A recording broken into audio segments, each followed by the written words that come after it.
বল্টু পর্ব ৭। চলুন তাহলে শোনা যাক।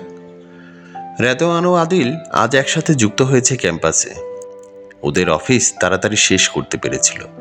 এদিকে পলিন ও অন্যান্যরা এখনো আসেনি। রাস্তার পাশে বসে থাকা অস্থায়ী দোকানগুলোতে তেমন একটা ভিড় নেই। সময়টা দুপুর গড়িয়ে বিকেল প্রায়। ৩ বন্ধু মিলে চায়ের কাপে গল্প জুড়ে দিলাম। কিরে, আলাপ কদ্দূর গড়ালো? কার সাথে? কার সাথে মানে কি? তুই কি আমাদের চোখ ফাঁকি দিতে পারবি ভাবছিস? তনয়ের প্রতি তোর আনুগত্য, গুরুত্ব আর ব্যাকুলতা সবকিছু সেরকমই নির্দেশ করছে। শোন, এখন বয়সটা ছেলে মানুষের নয় যে এড়িয়ে যাবি। তাই তাকে বলে ফেল। কিভাবে? সাহস পাচ্ছি না। আমরা কি কোনো সহযোগিতা করব তোকে? আমি একটু সময় নিতে চাইছি। সময় নিবি? কিন্তু কেন? আরেকটু পথ এগোতে চাই, আরও কিছু জানতে চাই, জানাতে চাই। আমাদের দুজনের মধ্যকার বন্ধনটা পাই বন্ধন, এটাকে সিগমা বন্ধনের মতো দৃঢ় করতে চাই। এখানেও কেমিস্ট্রি ঢুকিয়ে দিলি। বন্ধুরা, জীবনটাই একটা রসায়ন। এখানে বিক্রিয়ার জন্য শুধু সলিড এলিমেন্ট প্রয়োজন হয় না, সাথে সময়টাকেও বেজ হিসাবে নিতে হয়। তবে এই বিক্রিয়া হবে পুঙ্খানুপুঙ্খ। রেদওয়ান, থাম, আমি ওর সাথে কিছু বিষয় জানতে চাই। আচ্ছা অংশু, তোর কি তনয়ের বিষয়ে কোনো প্রকার ডাউট বা নেগেটিভ থট আছে? নেগেটিভ থট বলতে থাকে না মানুষের বিভিন্ন বিষয়গুলি নিয়ে ইচিক বা আনুষাঙ্গিক সমস্যা? না, আমার সেরকম কিছু নেই।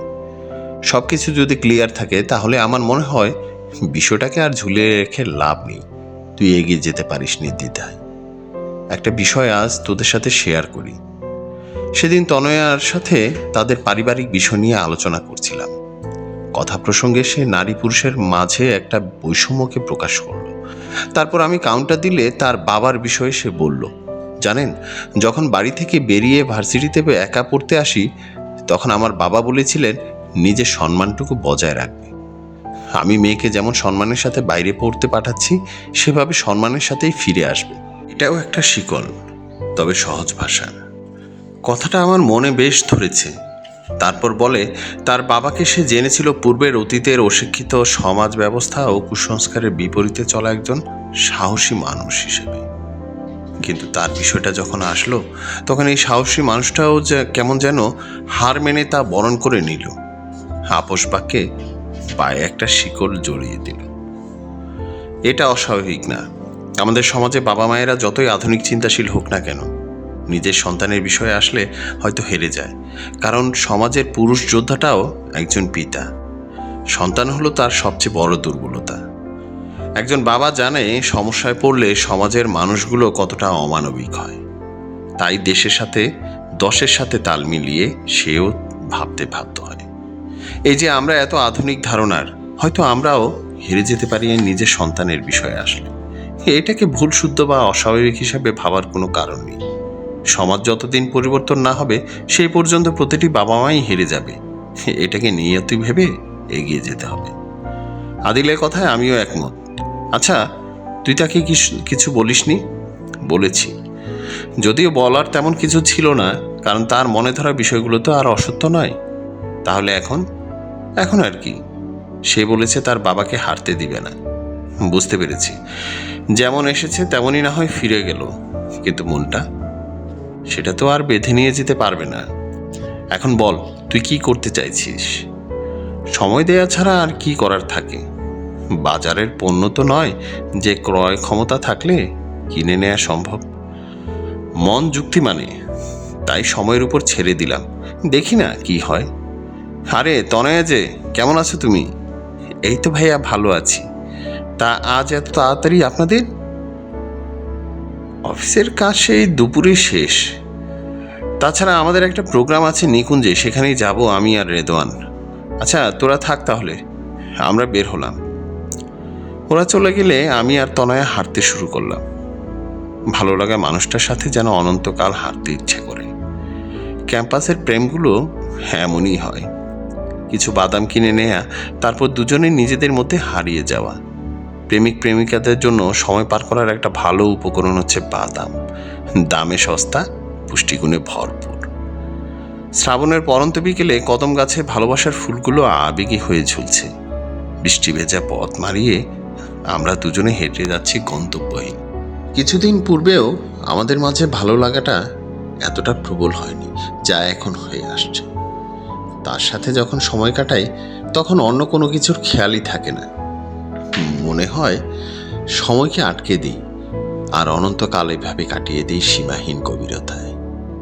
আমার খেয়াল আছে একবার পলিনের ভাই নিঝুমকে জিজ্ঞেস করা হয়েছিল, আচ্ছা, ভালোবাসলে কেমন লাগে? সে তখন মৌসুমীর প্রেমে হাবুডুবু খাচ্ছিল। উত্তরে বলল, ভালোবাসলে নাকি নাকের মধ্যে হালকা পোলাও পোলাও ঘ্রাণ লাগে। কথাটা শোনার পর 10 থেকে 15 সেকেন্ড ছিল নীরবতা। তারপর খুব হেসেছিলাম আমরা সেদিন। ভালোবাসার অনুভব এক একটা ক্যারেক্টারে এক এক রকম হতে পারে, এটা অস্বাভাবিক না। তবে ভালোবাসলে একটা অনুভব কাজ করে, এটা বাস্তবিক। আমি কিছু কেনাকাটা করব নিউ মার্কেট থেকে। ও, তাহলে তুমি চলে যাবে? ঠিক আছে, যাও। আপনি কি করবেন? আপনার বাসায় ফেরা তো দেরিতে, তাই না?